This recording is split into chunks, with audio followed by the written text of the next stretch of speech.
Alors, monsieur le député de Masson, ça fait 3 fois, je vous rappelle.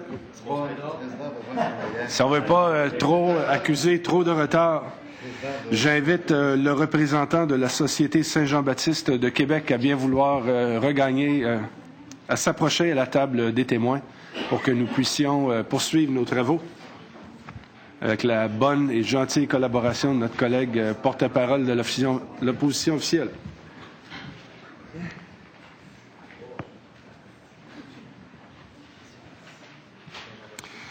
Alors, Monsieur Carl Châteauvert, vous êtes le directeur général de la Société Saint-Jean-Baptiste de Québec. Soyez le bienvenu à l'Assemblée nationale du Québec. Et auriez-vous la gentillesse de nous présenter la personne qui vous accompagne? Il s'agit de M. François Roy, président de la Société Saint-Jean-Baptiste de Québec. Ah, le président est avec nous. Félicitations et bienvenue. Donc, je vous cède un droit de parole de 10 minutes et puis par la suite, nous amorcerons une période d'échange avec vous. Très bien. Alors, la Société Saint-Jean-Baptiste de Québec tient tout d'abord à remercier le ministre Jacques Dupuis pour son projet de loi sur la réforme du mode de scrutin. Depuis plus de 30 ans, tous les partis politiques ont inscrit cette réforme dans leur programme sans jamais avoir mis un projet concret sur la table. Nous en voudrions cependant ne pas souligner tout le travail accompli par le député de Bordua, M. Jean-Pierre Charbonneau, dont les États généraux de 2003 sur la réforme de nos institutions démocratiques ont certainement agi comme catalyseur de la présente réforme.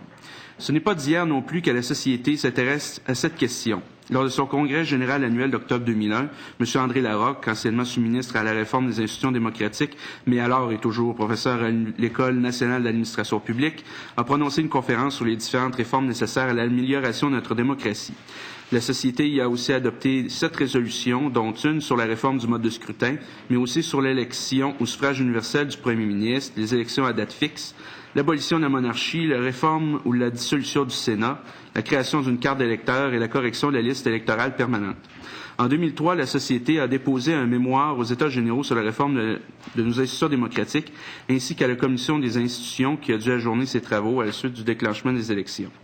En février 2004, nous avons aussi pris part au Forum Démocratie et Citoyenneté qui a eu lieu à Drummondville.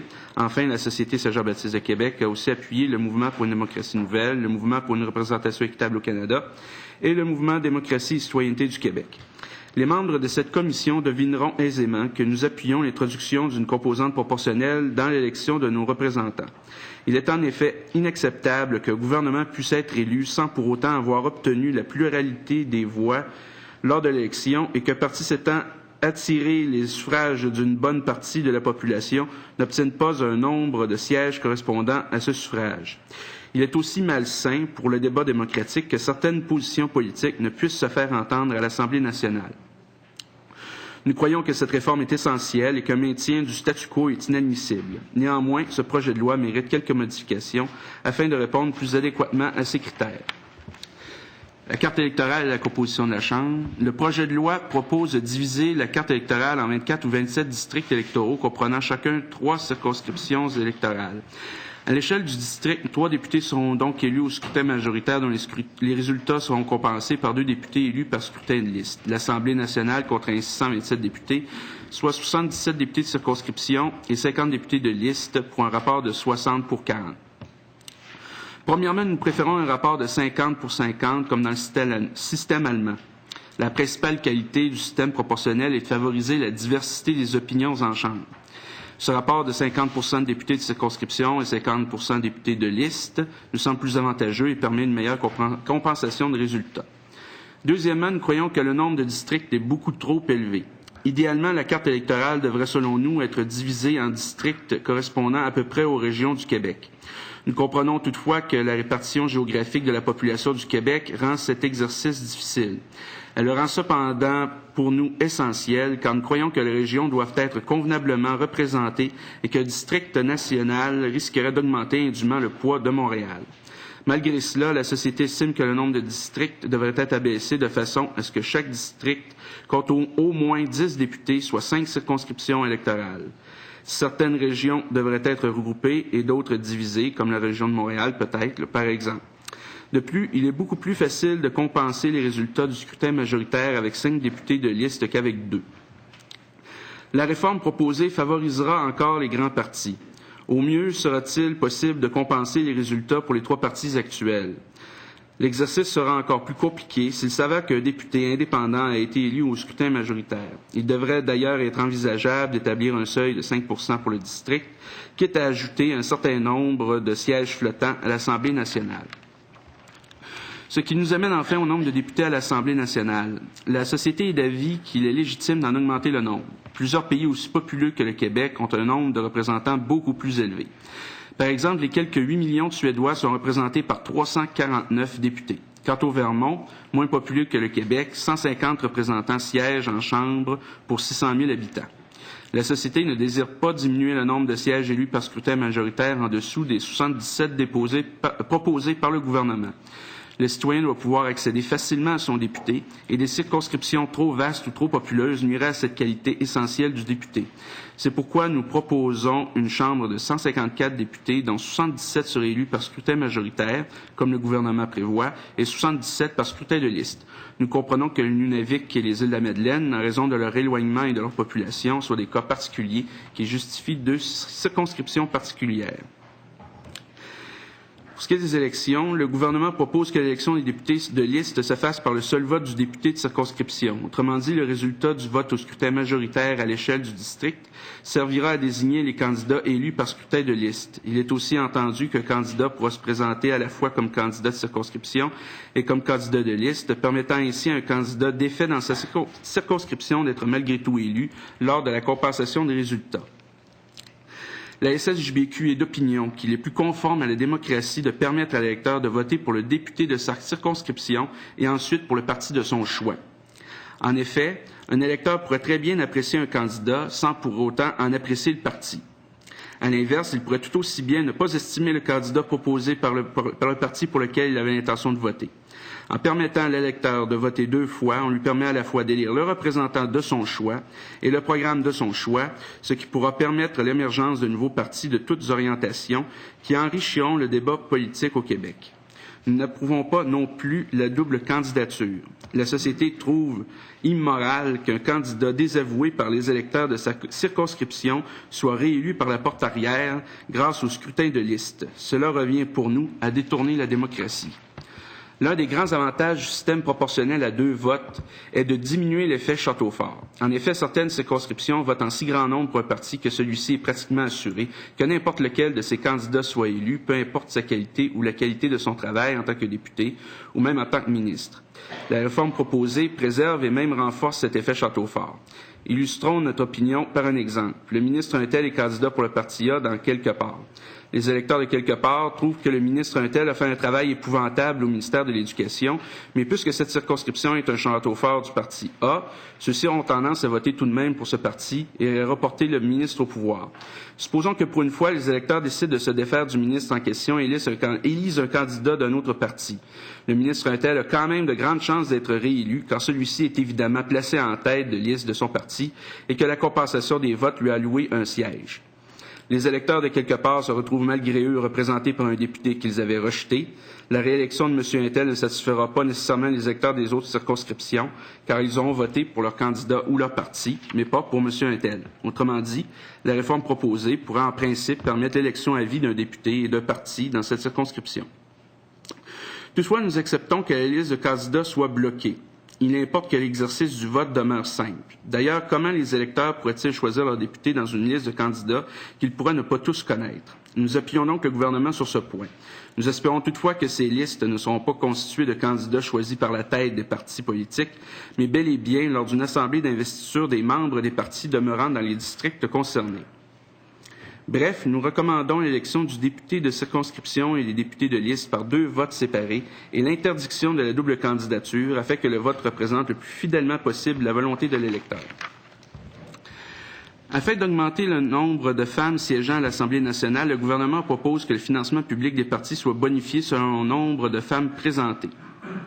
La même mesure est envisagée pour les minorités. Châteauvert, je vous invite à conclure. Il vous reste moins d'1 minute 30. Ah, mon Dieu, ça passe vite. Ça passe très vite. OK.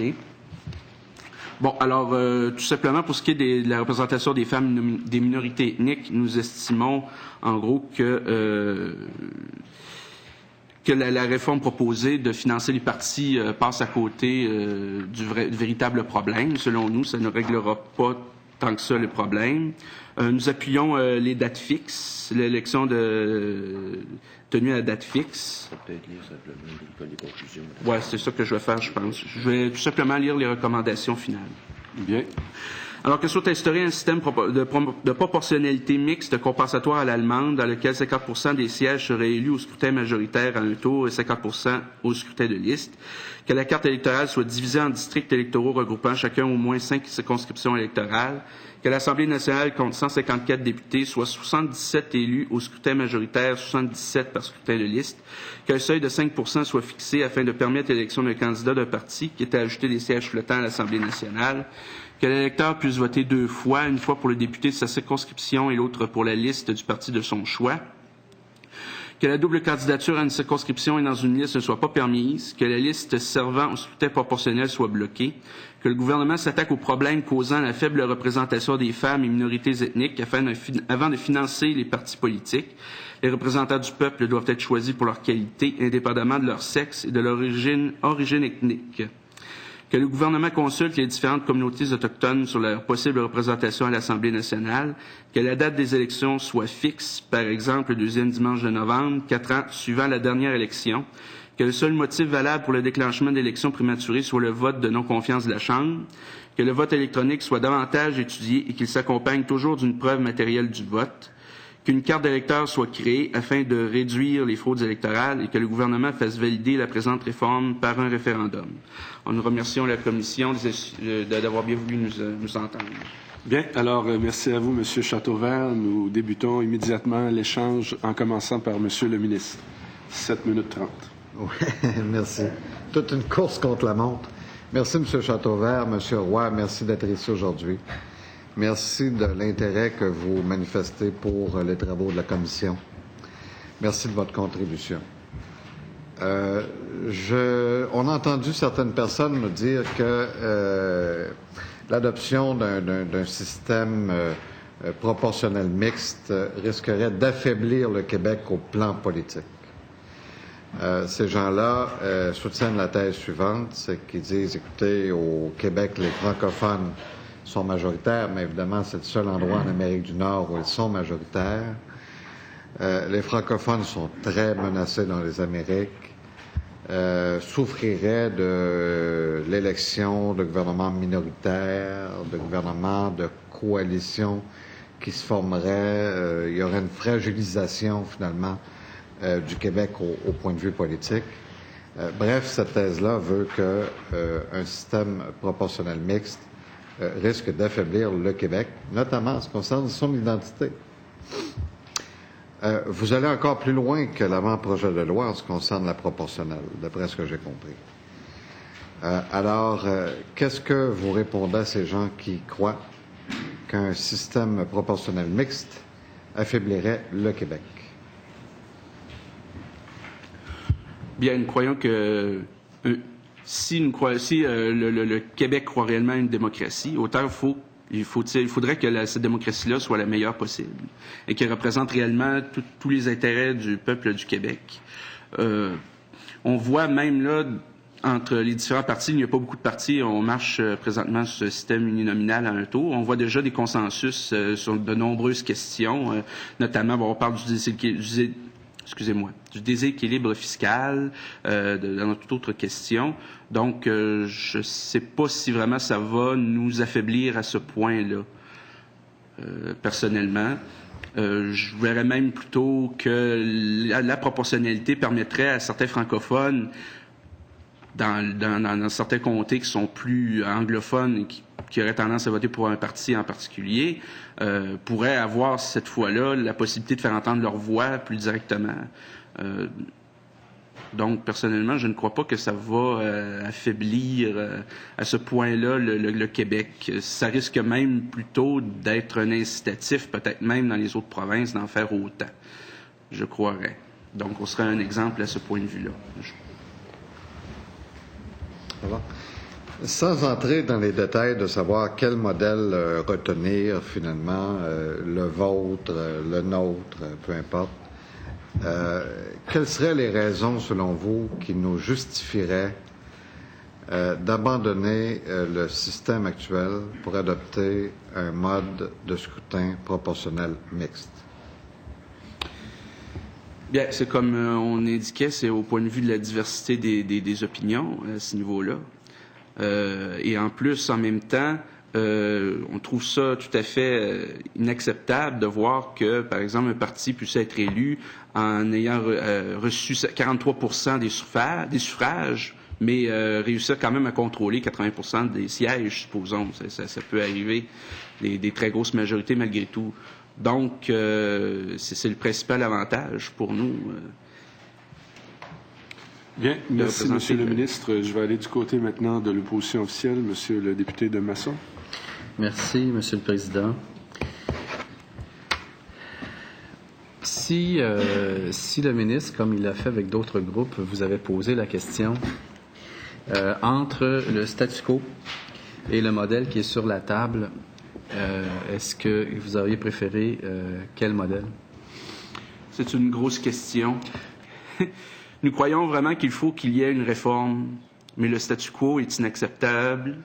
Mais en même temps, le projet qui nous est proposé là est inacceptable. Il n'atteint pas les buts qui sont supposés atteindre. Je vais vous poser une question encore plus précise. Il y a eu un renversement par 0,6 en 1998 de la volonté populaire au Québec. Est-ce que cela est plus ou moins grave qu'un modèle qui est sur la table, qui consacre le tripartisme, qui implique des gouvernements minoritaires et donc une coalition qui se ferait selon la surdétermination souverainiste versus fédéraliste? Ça, c'est très plausible.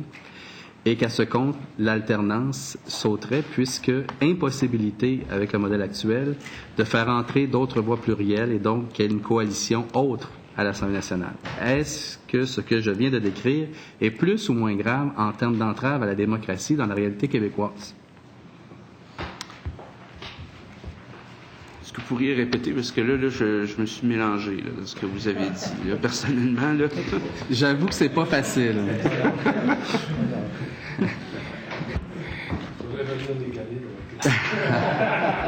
On tombe souvent dans une logique du dépit. Des gens viennent nous dire, parce que le ministre aime entendre cela, ben c'est un pas dans la bonne direction. Puis si on a un choix à faire entre le statu quo et ce qui est sur la table, on préfère ce qui est sur la table. Or, ce qui est sur la table, vous avez dit, vous n'êtes pas d'accord avec. Ce qui est sur la table consacre le tripartisme, vous êtes d'accord avec moi. Ce qui est sur la table implique, à cause de la surdétermination de la question nationale au Québec, une coalition, parce que ça implique des gouvernements minoritaires, ce qui est sur la table, une coalition fédéraliste souverainiste, donc ADQ, PLQ, et cela tant que cela existe. Alors, distorsion. Est-ce que c'est plus ou moins grave que le renversement de la volonté populaire en 98? OK. Bien franchement, je... choisir entre le statu quo oui, et ce que je viens de vous décrire. Présentement, le statu quo ou encore ce que je viens de vous décrire. Ce qui a été décrit, je vais vous dire, je crois qu'il faut vraiment changer le système, okay. Mais les deux sont inacceptables. D'accord. Pas choisir ça va. Vous faites bien de noter que l'obligation des deux votes, c'est fondamental parce que s'il n'y a pas deux votes, oublie ça le député indépendant parce que ça vient complètement changer l'économie de ce qui est sur la table. Hein. Parce que le député indépendant ne peut pas, à ce moment-là, impliquer des députés d'un parti ou de district.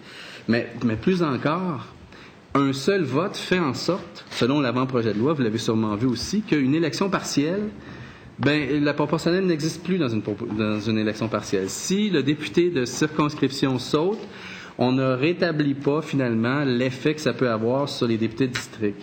D'où l'obligation des deux votes, n'est-ce pas? Merci beaucoup. Le collègue de Saint-Hyacinthe veut vous poser une question. 1 minute. Merci, M. le Président. Alors, la question va directement dans le sens de ce qui vient de se poser. C'est en continuité. Ce que plusieurs ont accusé, c'est le fait que le fait d'élire déjà sur des listes renforce énormément le pouvoir de celui qui fait la liste. Hein? Et comme dans le système actuel, on a un pouvoir excessif peut-être du chef.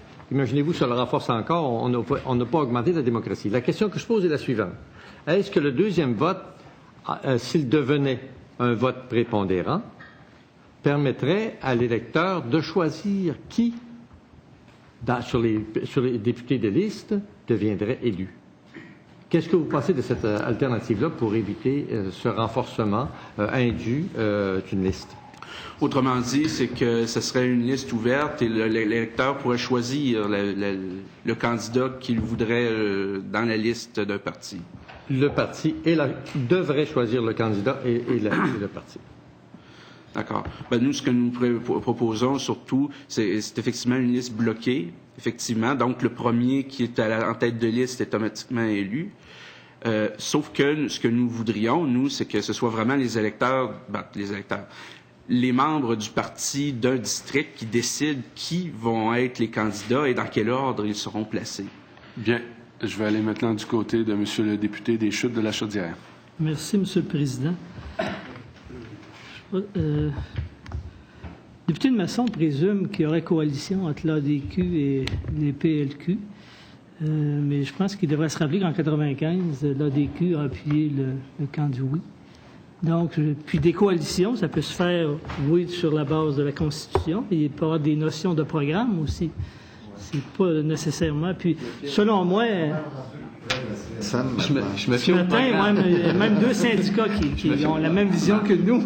Je me fie au programme, Marc. Et dans un autre ordre d'idée, vous parlez d'une carte d'électeur. Hier, il y a quelqu'un qui nous a proposé une carte d'électeur, mais aussi un registre national pour permettre aux étudiants de pouvoir, entre autres aux étudiants, mais à tout le monde, d'aller voter à différents points au Québec. Ma question sur la carte d'électeur, là, est-ce que vous voyez obligatoirement une carte d'électeur ou, je vais donner un titre d'exemple, est-ce qu'on pourrait pas utiliser la carte d'assurance maladie qui a une photo, puis tous les électeurs ont une photo sur leur carte d'assurance maladie, à quelques exceptions.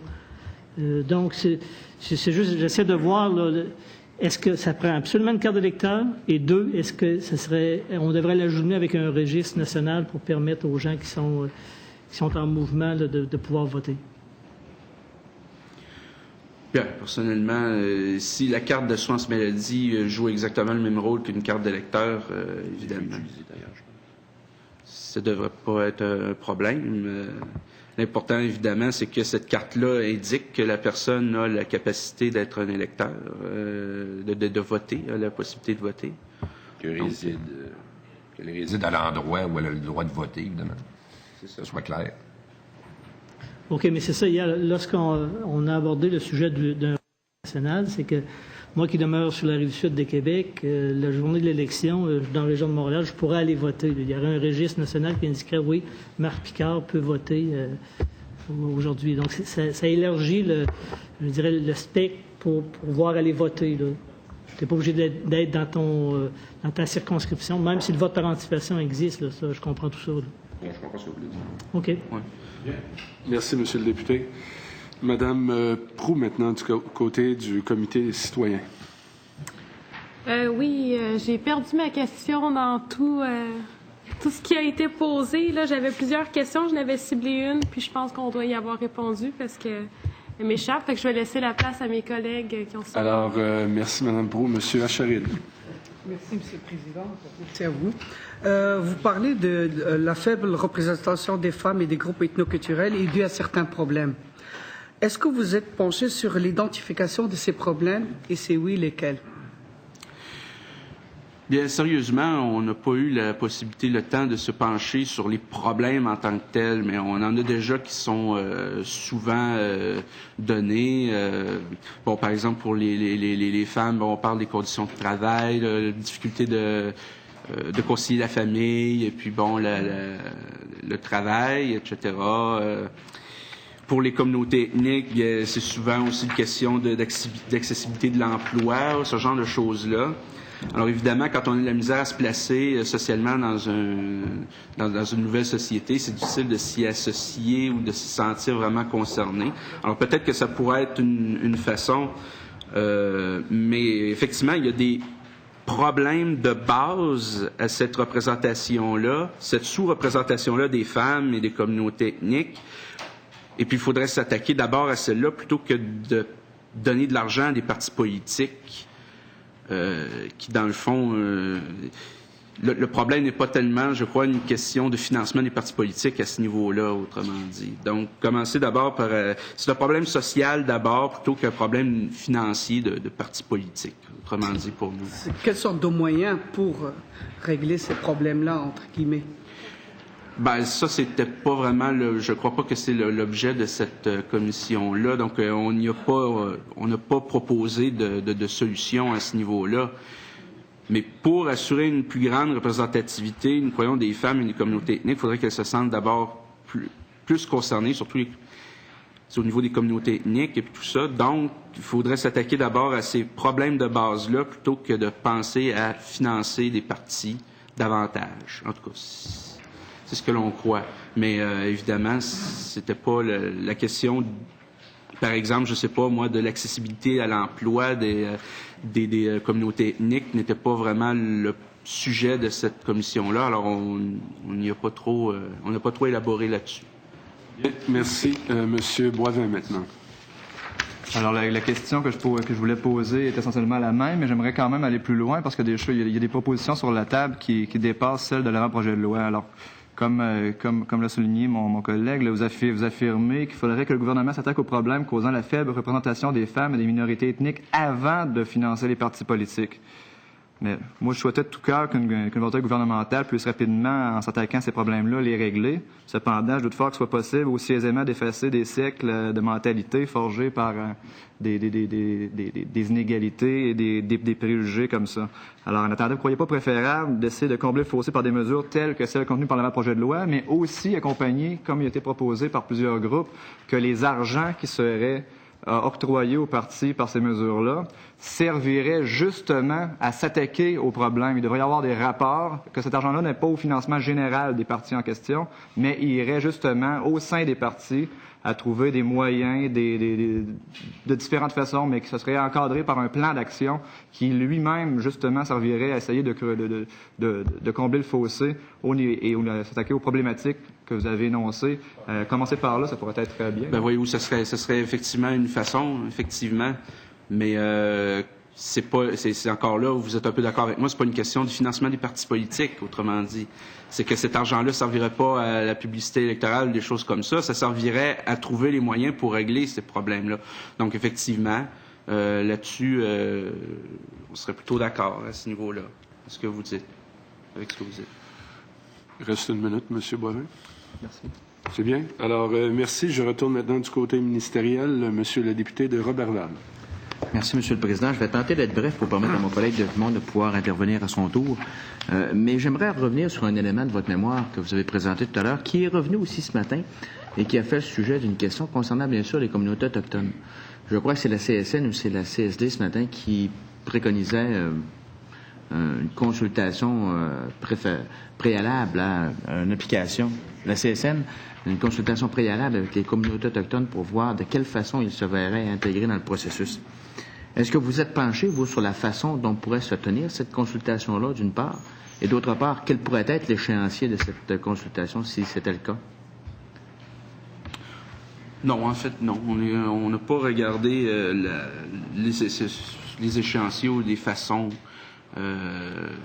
Mais une chose est sûre, c'est qu'avant de les impliquer dans le processus démocratique, on sait que ces communautés-là se considèrent elles-mêmes comme étant des nations en tant que telles. Donc, avec les nations, il faut d'abord négocier. Donc, pour ce qui est de dire la façon de le faire, ça pourrait être lors d'une commission qui serait là-dessus. Mais on ne s'est pas penché sur une solution là-dessus. C'est clair qu'il faut leur demander à eux. C'est ça. Comme par exemple, lors des États généraux sur la réforme des institutions démocratiques, ils n'ont pas voulu participer. Alors, c'est difficile à ce moment-là. On ne peut pas répondre à leur place. On est très ouvert à ce que les Autochtones participent à la démocratie québécoise, mais il faut qu'ils nous disent est-ce qu'ils sont eux intéressés à y participer, sous quelle forme. Bien. La question reste en suspens à ce niveau-là, ça c'est sûr. Merci. D'autres questions, Monsieur le député de Roberval? Alors, ça semble faire le tour. Moi, je me permets, au nom des membres de la commission, de vous remercier, M. Châteauvert et M. Roy, d'avoir participé à nos travaux. Alors, je vous remercie de votre contribution.